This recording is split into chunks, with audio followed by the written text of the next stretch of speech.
I'm based in Manipur. I'm based in Imphal, and the case that I bring today is about the Trans-Asian Highway. Many of you might have heard of it, the Asian Highway 1, Asian Highway 2, that kind of projects that are crisscrossing different countries. And so the Trans-Asian Highway and the Trans-Asian Railway, but railway is, I'm not going to touch that part. The Trans-Asian Highway construction, road construction has been going on for some time, for some years now. This is a highway that is connecting with Myanmar. So the roads, the highway, Trans-Asian highways are coming from China and from Thailand and crossing Myanmar, and that is coming. Then it comes to a town called More. More is the last point, the last village, the last town that is adjoining Myanmar, and on the other side is called Tamu village in Myanmar. So the Trans-Asian Highway part in India, we know that there are a lot of problems of the construction of Trans-Asian Highway in Myanmar. There are many cases. We have heard of the cases there, human rights violation, environmental issues, and so on and so forth in Myanmar and in Thailand. But I'm just going to pick up one small case study of as an example of what's happening in the Manipur part of it, the Trans-Asian Highway. So a lot of work has been going on. A lot of earth work has been going on. In fact, a lot of the highway construction has been going on during COVID times. So because of COVID, many people could not protest also. So pockets of protests have come up now in Manipur on the Trans-Asian Highway construction.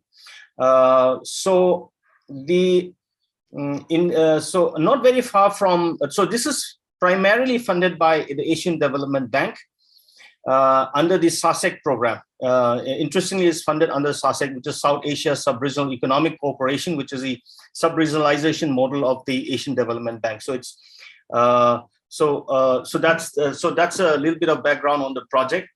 See, I'm going to take up one village called Kangshim village, which Anu and Joan also have visited this village. This village is populated by the Uipu people. We also have another term called Khoibu people. Khoibu people,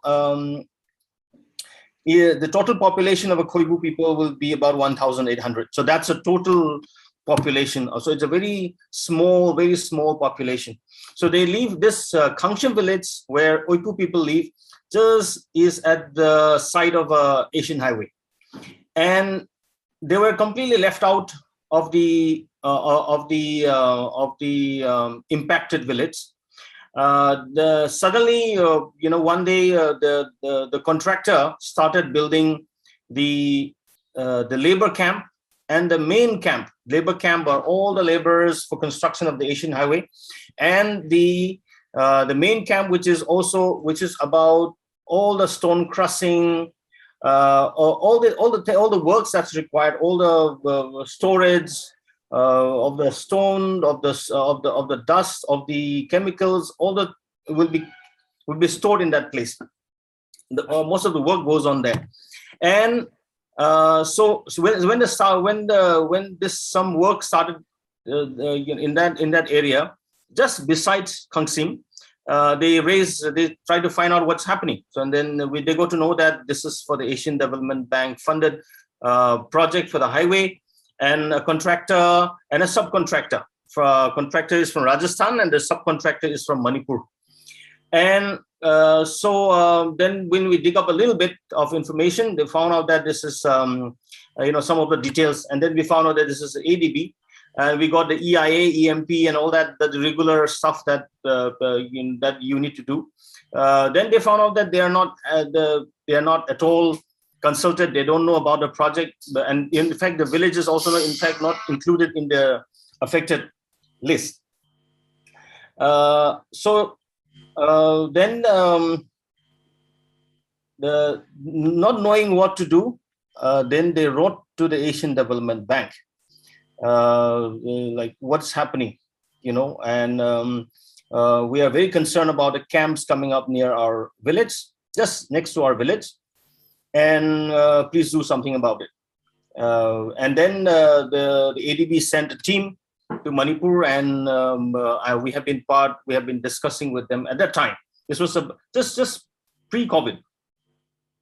And then once so the letter was written to the ADB, to the board of directors, actually, on confidentiality.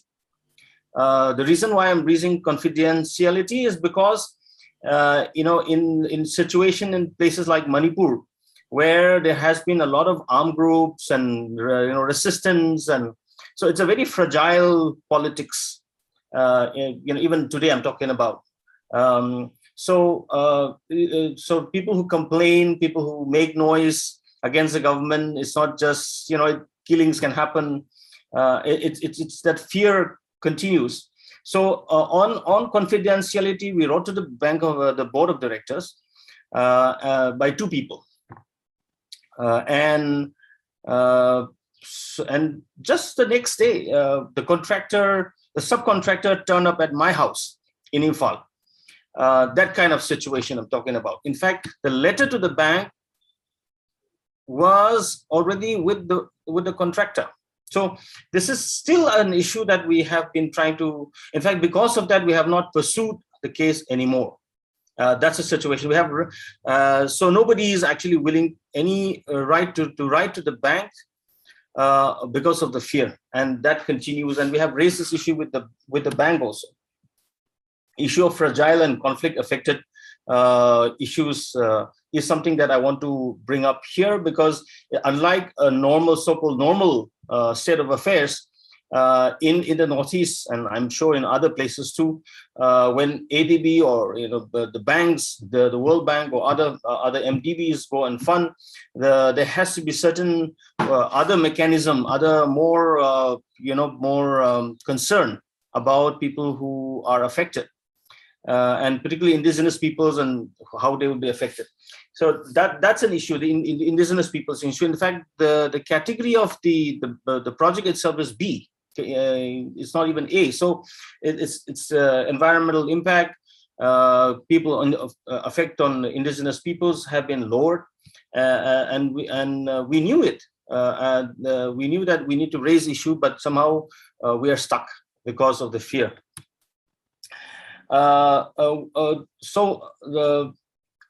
This is where, in terms of the project, in terms of the complaint, is where we are stuck. The other issue that we have raised with the bank is in terms of the trade. In fact, the moderator was talking about weapons of mass destruction. In fact, we would say, and I would say, that free trade itself is a weapon of mass destruction. And particularly looking from the indigenous lens, what we also wrote to the Oipu people, what we also wrote to the board of directors at that time was that, well, immediate impact, we're concerned about it. We are also very concerned about the long-term impact of the Asian Highway, where the free trade regimes are coming in place, both bilateral and multilateral. How does an indigenous people's economy survive in the face of a global trade system? You have one cow, you have 1,000 cows. How do you coexist? You can't coexist. So we already have, India has already a trade agreement with Myanmar, and also already ASEAN. Of course, it didn't work out with India, but nevertheless there are trade regimes coming in, and these highways and railways, which are part of the free trade expansion of free trade regimes. How indigenous peoples are going to be uprooted and then subsumed within a larger economic system. So that is also one concern that we wrote to the bank, saying that the bank said, okay, we're going to do a study of it. What will so that's where things stand. The some of the details about the complaint that I also want to bring to your attention is that when the complaint was lodged, people in the confidentiality of the two people who wrote to the bank were compromised, and they got to know it. And in fact, without naming the armed group, the contractor, the subcontractor, they were in cahoots with an armed group, with a national armed group here, and they were forcefully in the camp asked to write a letter to the bank withdrawing the complaint. And then the chief of the village, of this village I'm talking about, he resigned the next day. So for a long time, the village did not have a chief. Now they have decided we'll abolish chief. Now we're going to have some other arrangement for the village. In fact, so I'm talking about destruction of indigenous system itself because of the Asian highway, this part. And this is going to remain, subsumed. This is not going to come up in any story of the bank, because the bank knew about it, about this problem.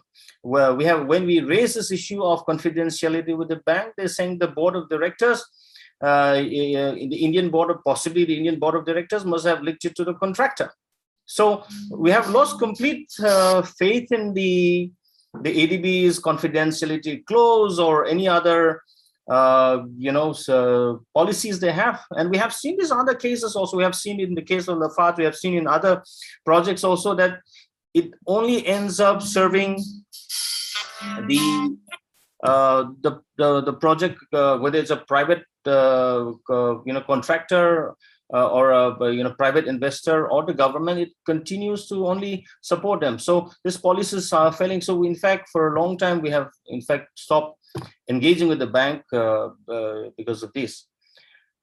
In fact, I think I already mentioned about COVID and protests, because a lot of this work goes on during the COVID time, and you can't come out of your house. You can't make, so a lot of protests were not coming out at the time. I hope things change now, and that's a few things I want to leave here. Thank you.